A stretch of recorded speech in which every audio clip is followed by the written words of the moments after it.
पुरुष को इस संसार बंधन की प्राप्ति के कारण रूप और भी अनेक प्रतिबंध है, किंतु उन सब का मूल प्रथम विकार अहंकार ही है, क्योंकि अन्य समस्त अनात्म भावों का प्रादुर्भाव इसी से होता है। जब तक इस दुरात्मा अहंकार से आत्मा का संबंध है, तब तक मुक्ति जैसी विलक्षण बात की लेश मात्र भी आशा नहीं रखनी चाहिए।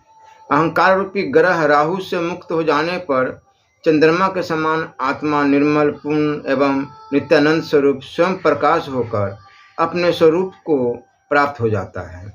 अज्ञान से अत्यंत मोहित बुद्धि की कल्पना से इस शरीर में ही जो यही मैं हूँ ऐसी प्रतीति हो रही है, इसका सर्वथा नाश हो जाने पर ब्रह्म में निर्बाध आत्मभाव हो जाता है। ब्रह्मानंद रूपी परम धन को अहंकार रूप महाभयंकर सर्प ने अपने सत्व रज तम रूप 3 प्रचंड मस्तकों से लपेटकर छिपा रखा है।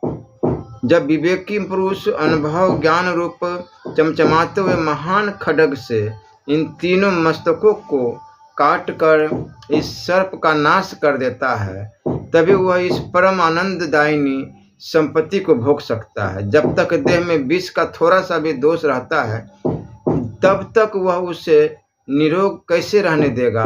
उसी प्रकार योगी की मुक्ति के मार्ग में अहंकार का यत्किंचित लेश भी भारी प्रतिबंधक होता है। अहंकार की निःशेष निवृत्ति से उससे उत्पन्न हुए नाना प्रकार के विकल्पों का नाश हो जाने पर आत्म तत्व का विवेक हो जाने से यह आत्मा ही मैं हूँ ऐसा तत्व बोध प्राप्त होता है। इस विकारात्मक आत्म प्रतिबिंब युक्त और स्वरूप को छिपाने वाले अहंकार में अहं बुद्धि को शीघ्र ही त्याग दे। इसके अभ्यास से ही तुझ चैतन्य मूर्ति आनंद स्वरूप प्रत्यगात्मा को जन्म मरण बुढ़ापा आदि नाना प्रकार के दुखों से पूर्ण यह संसार बंधन प्राप्त हुआ है। जन्मभूमि भारत की महिमा आपको यह भी ध्यान में रखना चाहिए कि यह देश आपका जन्म स्थान, यह एक सुंदर देश है।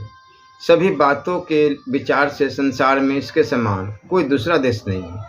आपको इस बात के लिए कृतज्ञ तथा गौरवान्वित होना चाहिए कि उस कृपालु परमेश्वर ने आपको इस देश में पैदा किया। आपका इसके प्रति एक मुख्य कर्तव्य है। आपने इसी माता की गोद में जन्म लिया है। इसने आपको भोजन दिया, वस्त्र दिया तथा आपका पालन पोषण कर